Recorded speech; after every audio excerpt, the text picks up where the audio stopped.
We're fortunate today to be talking to Stevie Nicks for the Atlantic Records interview disc series. And Stevie, how do you think that The Other Side of the Mirror compares with your other solo albums?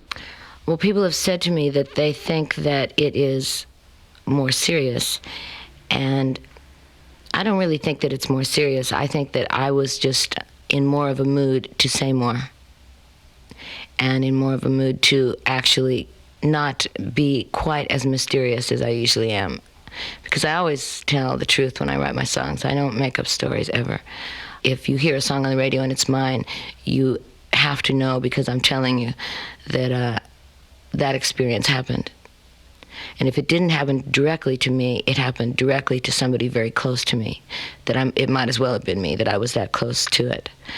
And I let a little of the mystique go on this, because I'd come to a point in my life where I decided, first of all, I wasn't going to spend a year and a half or a year or 13 months in the studio, because I just didn't want to. I'd rather be out on the road. I'd rather be out entertaining, because entertaining is the other thing that I really love.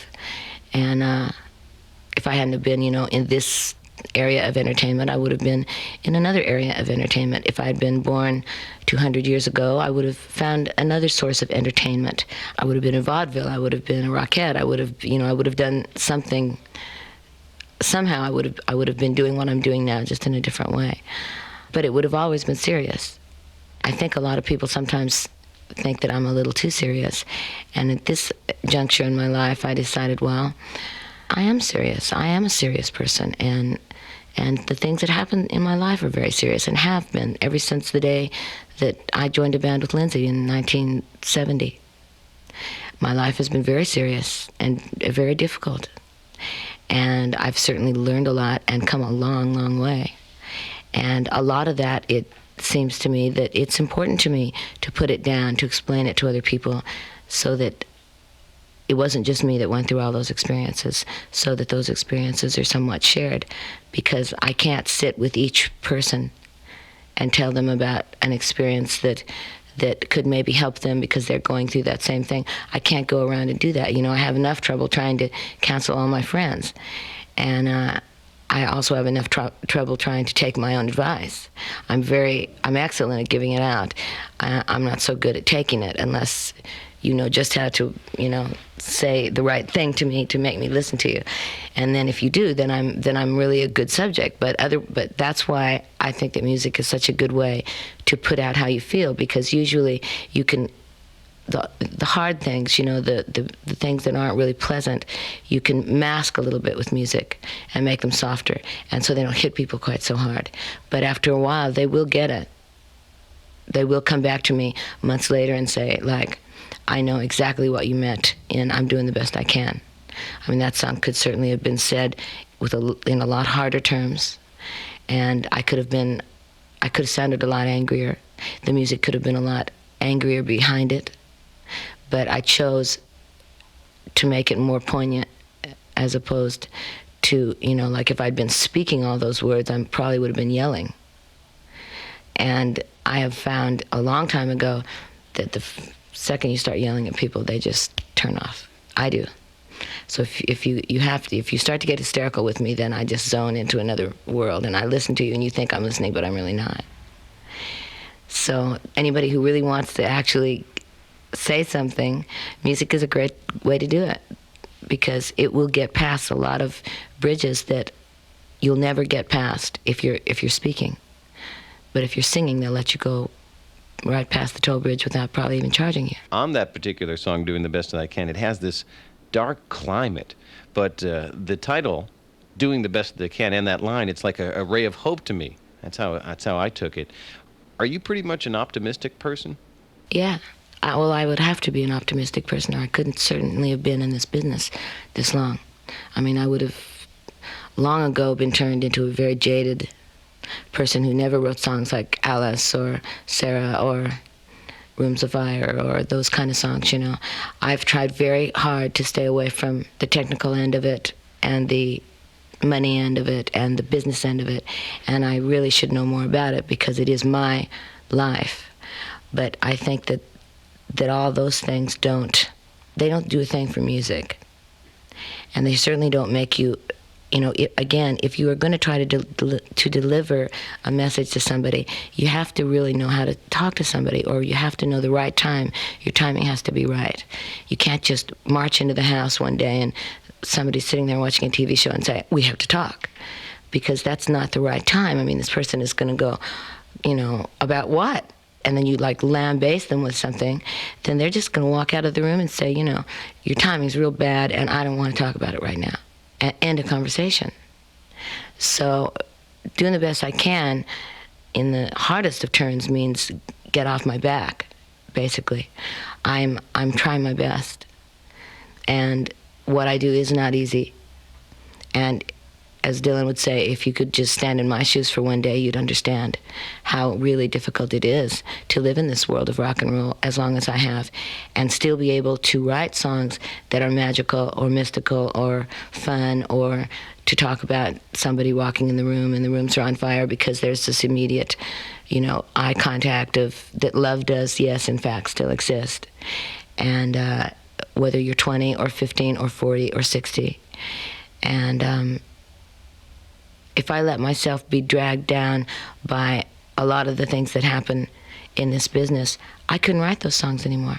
I mean, really a good example of that is I'm doing the best I can, because it says, fame causes fortune and fortune takes it away, and fortune causes nightmares and nightmares make you crazy. And they do. Being rich or being able to have a nice house or lots of pretty clothes or all those other things, really, I have learned over all these years, is certainly not the essence to life. And it's certainly not the essence to happiness. You have to find something deep within yourself that allows you to be happy, or this kind of life would make you crazy. And has at times made me crazy. And I've had to really pull out and get away from it.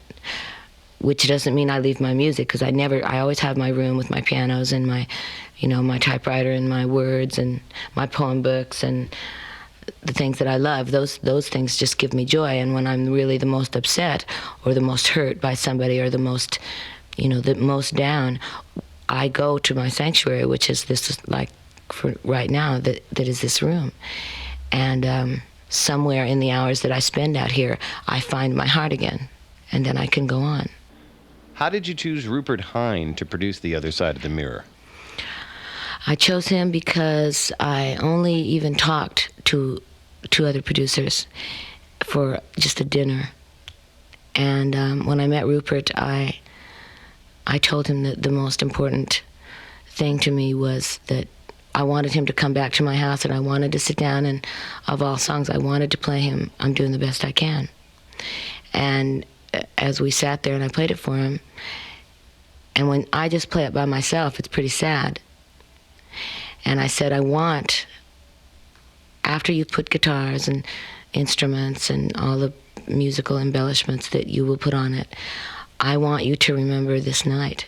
I want you to remember me sitting here playing this piano and singing this song, and I want you to remember that it did upset you a little bit, and that you were sorry that there were things in my life that you, only knowing me for one night, couldn't make better. I want that to come through. I don't want it to be all covered up with, angel harps and beautiful things. I'm not telling you what you can put on it or what you can't. I'm just saying that in the finished product, I want to be able to remember that this was indeed my song, and a very serious one at that. And I don't want to sit in a studio for a year. And neither did he. And so I said, well, then I think this is a pretty perfect relationship. And as it happened, it did take us 3.5 months, of which 3/4 of it was done at my house. And then we moved into a big studio for 2 weeks. Then we went to London to finish off a few of the tracks, to put some English musicians, and for me to do some of my own harmonies that we didn't have time to do here, that I did myself, that I usually would have let the girls do, which was an interesting experience for me, because I got to do some singing that I usually wouldn't do if I was in the States, and to meet some musicians that I had never met before, and to work with some people that were different and that were new. So Rupert delivered. He did exactly what he said he would do for me. He made the album real, and he made it personal. He didn't flood it with too much jazz, with just too much stuff. He didn't fight me about lyrics. He's as superstitious as I am, so he wasn't into changing my songs. He didn't say, well, let's take out, 3 lines out of this verse and then take out this verse and let's make this verse into a chorus, because that makes me crazy. Because once I've written a song, it's like you better have a really good reason to want to change it, because I'll say no, or I'll pull it. I'll take it back. I'll just say, well, then we won't do this song. It's you or the world isn't ready for this yet, and then I'll just put it back in my magical drawers in Phoenix of hundreds and hundreds of songs that nobody will ever hear. You've got a great bunch of musicians on this record: Mike Campbell, Bruce Hornsby, and one of the most, to me, unlikely combinations is you with Kenny G. Now, how did that come about? I found Kenny out of, and I've said this several times, I hope he doesn't get upset with me about it, but I found him right out of the airways. I was on the road, and I take along tapes with me that I put all my favorite music, other people's music on, so that I don't have to take 3,000 tapes with me. And I was just listening to I wasn't listening to a tape, but I had one of my road tapes in the tape recorder, and I had the radio on, and Songbird came on, and I had no idea who it was, and I just pushed play and record, and recorded it. And then for months, I had no idea who Kenny G was, or where this song came from. And finally, one day, when it was playing in one of the dressing rooms, where I play my music pretty loud from the moment I get there until we go on stage, somebody said, that's Kenny G, and that song's called Songbird. And I said, well, whoever he is, I want to meet him, and I want to do some music with him, because I think that he's incredibly special. And when I met him, it was exactly like I knew it would be, because Kenny is just kind of he's very special to me. He's just kind of precious. And certainly our musical backgrounds are very different. And I just said to him, I just want to work with you. I don't really care what we do, or what you do. I mean, on my music, I give you complete creative license to go out there and play whatever you want. I'm not going to go out there and direct you. And nobody else in this room is either. So if you like this song and you want to play on it, then pretend you wrote it. And don't not play when I'm singing. Don't try to stay in the background. Don't. Just play it. Just go out there and do what I know you do, because I've been sitting here listening to you sitting there playing one of your many golden horns since you've been here. So you don't need me to teach you what to do. You know exactly what to do. And so I think that Kenny and I made a bond that will probably go on, in my heart anyway, forever, because I just think he's one of God's special creatures. I understand you came into this record with an awful lot of songs. Now, at some point, you have to decide, well, this one's in, this one isn't. Is that a difficult decision for you? It's very difficult. My executive assistant and I started, she who has been a friend of mine for 8 years and has been around for most of the music for the last 8 years, so I call her the tape lady. She knows pretty much where everything is and on what tape. And we started out with a tape of about 200 songs for Rupert. And I would look at her and say, we can't send him 200 songs. He'll die. He'll never listen to all of them. And so we started, cutting it down. So we went from 100 or 200 down to about 150, down to about 120, down to about 100, down to about 75, down to about 50. We ended up sending him 27 with the paragraph saying, if you need to hear more songs, there's another 150 here. That if you just want to spend 3 days doing nothing but listening to songs, there's many, many more. So if you don't find your favorites in this group, we'll send you another group. Then he whittled the 27 down to about 16, which of course broke my heart. But at the same time, I know that you can't put 27 songs on a record. So I just said, here, Rupert, you do it. Don't talk to me about it, you do it. Don't even be in the same room. Do it far away so I can't even hear it, so I can't run in and say, you can't possibly take that song off. So he whittled it down to about 17, and then we recorded all 17. And then when it came to the end of that, all 17 were really good, and we all really loved them. And I again said, I can't do it.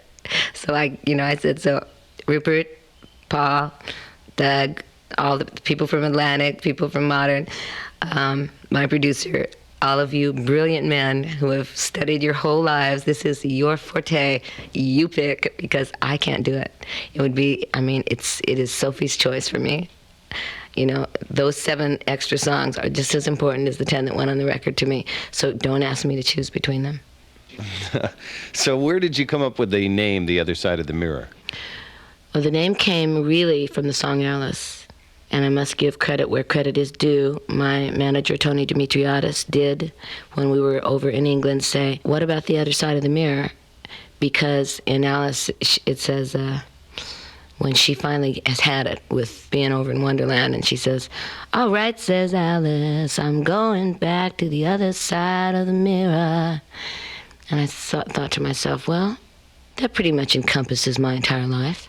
I'm constantly going back and forth from one side of the mirror to the other between Fleetwood Mac and Stevie Nicks. And then there's, of course, the cusp where I do the things that I do, like painting and collecting things and drawing and making blankets and doing silly stuff, you know, that probably keeps me sane.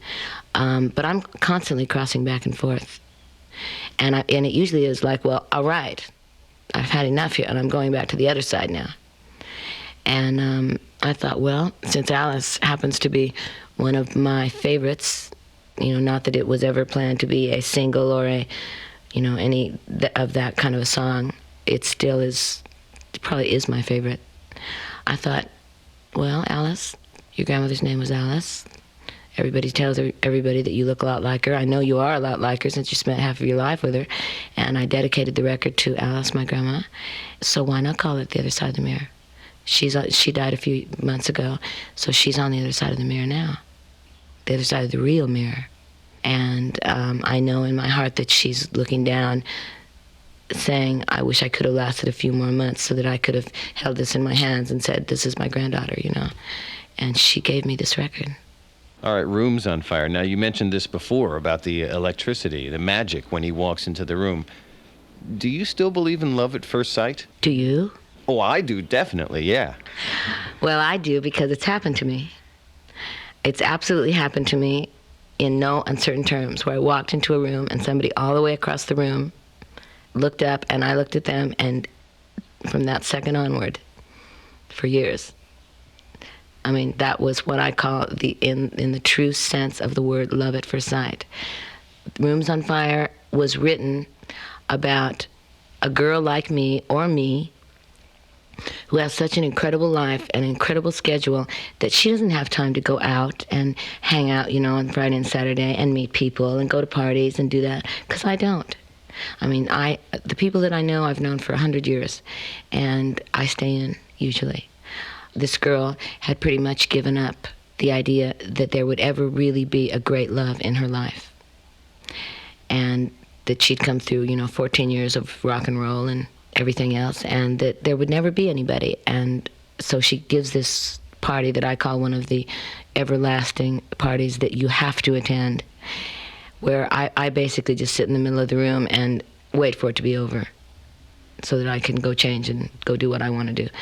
And she sees this man, and I wrote the video so that this is exactly what happens in the video. And she meets him, and it's instant. It is an instant thing, and all the things that she has to do and all the commitments and everything else fade away, because this man is far more important than all those things. And I suppose in reality they are married, and they have a little girl. And the sad thing is that she loses him in a very few years. So she only has him for about 5 years. So she waits for the rest of her life for him. And at the end of the video and at the end of the story, he comes back to get her. And that's where she's kind of old. She's real old, actually. And she looks up, and he comes walking through the door with his hand out to her. And she looks, you know, she's not even sure that this could possibly be happening, but she looks again, and it is indeed him. And he just, you know, she's reading a book. He just puts the book on the floor, takes her hands, pulls her up, and suddenly they're walking away, and they're young again. And she was very old, and he didn't appear to be old, because of course you don't get old if you leave the planet. young. Okay, on the next song, A Long Way to Go, that one kind of brings up the question of relationships and when they're over. Do you tend to hold on to the people when you're through with a relationship with them, or do you just cut them out of your life? I remain real good friends with most of the men in my life. This particular song that you're talking about was not written in such a nice way.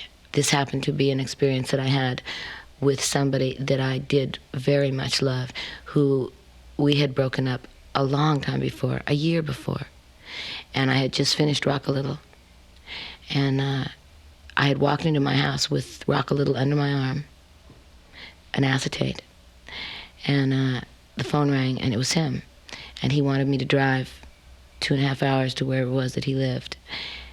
And I was very tired, and it was very late. It was like 3:34 in the morning.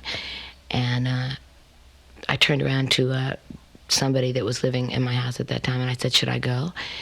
And they said, well, it's a pretty long way to go to say goodbye again. I thought that we'd already basically, Stevie, it's taken you an awful long time to get over this. Do you want to go down and start it up again? And so I went back and forth in my mind, and finally he said to me, I'm sending a limousine for you. And I said, all right. And so, chump that I was, I got in the car and drove down there and played the record for him, and he kept it, which I'll never forgive him for. He kept my first acetate, and I think the last thing that I did say to him was, it's a real long way to come to say goodbye again. I thought we already did that. Have fun, tell the world, which basically means words that you don't say over the radio. Goodbye, forever this time. Don't ever call me again.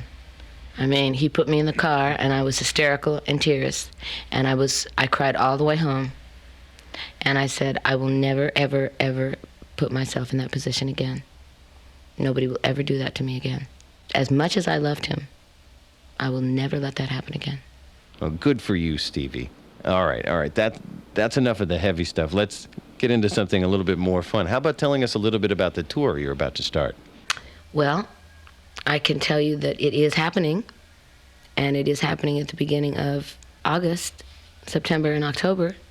Carlos Rios is my musical director. I think Russ Kunkel is going to play drums. Bass player, whom I only know because I've only met him once, as Tree, is playing bass. The keyboard situation, I'm not quite sure about yet. The girls, Lori and Sharon. There's a possibility that we may have another guitar player. I'm not sure, but I've played together with 5 of these people once and done about 4 songs last week, and it was great. I mean, it was certainly a lot. It was a lot more than I expected, because I just kind of walked in at 11 o'clock at night and walked up on stage and sang Outside the Rain, Dreams, Stand Back, and Edge of 17, and it was good. So considering they'd only had 1 day to practice, I figure hats off for those songs, because they're all not easy songs to play. And they did a really, really good job on them.